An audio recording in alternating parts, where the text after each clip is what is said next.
আজ তুমি সারা দিন বাড়ির কাজ করবে, কোথাও যাবে না বলে রাখছি, না হলে আজও তোমার কপালে দুঃখ আছে। এরপর চুমকি তার ঘরে গিয়ে বৌদির শাড়ি পরে লুকিয়ে লুকিয়ে সেই নদীর ঘাটে চলে যায়।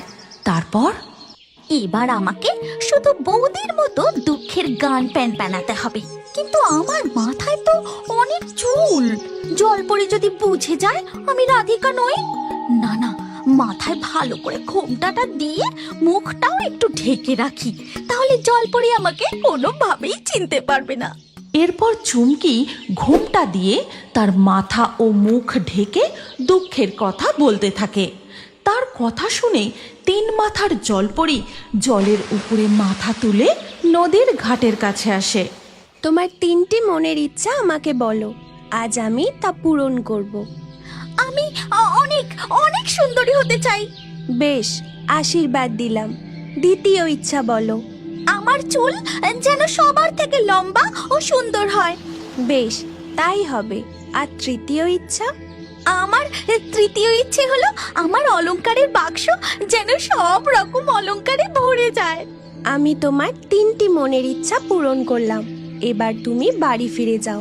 তবে মনে রেখো, অসৎ উপায়ে যদি কেউ আমার থেকে বরদান চায় তাহলে সে বিপরীত ফল পায়। এই কথা বলি জলপরি নদীর জলে ডুব দিয়ে অদৃশ্য হয়ে যায়। তারপর চুমকি বাড়ি ফিরে তার মাথার ঘোমটাটা খুলতেই আয়নায় দেখে তার মাথায় একটাও চুল নেই। তার হাত পা মুখ কালো কুৎসিত হয়ে গেছে। সঙ্গে সঙ্গে গয়নার বাক্সটা খুলে দেখে তাতে যে 2-3টি অলংকার ছিল তা এখন একদম ফাঁকা। এই দেখে তো চুমকি, ও মা গো, আমার সাথে কি হলো গো? চুমকির কান্না শুনে তার মা ও বৌদি দৌড়ে তার ঘরে আসে। তারপর ছি ছি ছি, কি কুৎসিত হয়েছে তোকে দেখতে। তুই আমার মেয়ে, লোক সমাজে পরিচয় দিতেও আমার লজ্জা করবে যে। সবকিছু ওই বৌদির জন্য হয়েছে।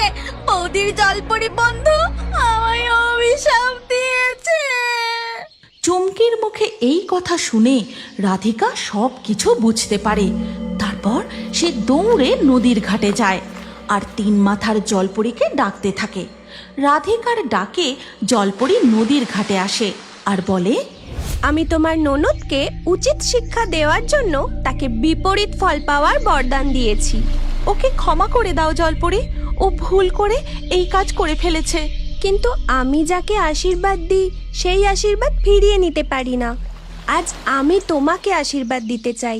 তুমি তোমার মনের 3টি ইচ্ছা আমার থেকে চাও। আমার ননদের রূপ আগের মতো করে দাও জলপরী, তার মাথার চুল ফিরিয়ে দাও আর তার হারিয়ে যাওয়া অলংকারও ফিরিয়ে দাও। বেশ, তাই হবে। কিন্তু রাধিকা, তুমি তো তোমার জন্য কিছুই চাইলে না। সবাই খুশি থাকলে আমিও খুশি, আর আমার কষ্ট আমি না হয় সয়েই নেব। আমি তোমার সততা ও ভালো মন দেখে খুবই খুশি হয়েছি, তাই আমি তোমায় নিজে থেকে আরেকটি আশীর্বাদ দিতে চাই। 3 মাথার জলপরী রাধিকাকে জাদুর আশীর্বাদ করতেই তার মাথায় লম্বা ও ঘন চুল হয়ে যায়। তারপর জলপরী নদীর জলে ডুব দিয়ে অদৃশ্য হয়ে যায় আর রাধিকা বাড়ি ফিরে দেখে তার ননদ আবার আগের মতো স্বাভাবিক হয়ে গেছে। চুমকিও তার নিজের ভুল বুঝতে পারে এবং তারা সবাই একসাথে মিলেমিশে থাকতে শুরু করে। এই গল্পের পরবর্তী পর্ব যদি তুমি দেখতে চাও তাহলে কমেন্টে নেক্সট পার্ট অবশ্যই লিখো আর আমাদের রিও বার্ডস ফেসবুক পেজটি এক্ষুনি ফলো করে নাও। এই গল্পটি ভালো লাগলে লাইক করে শেয়ার করে দাও।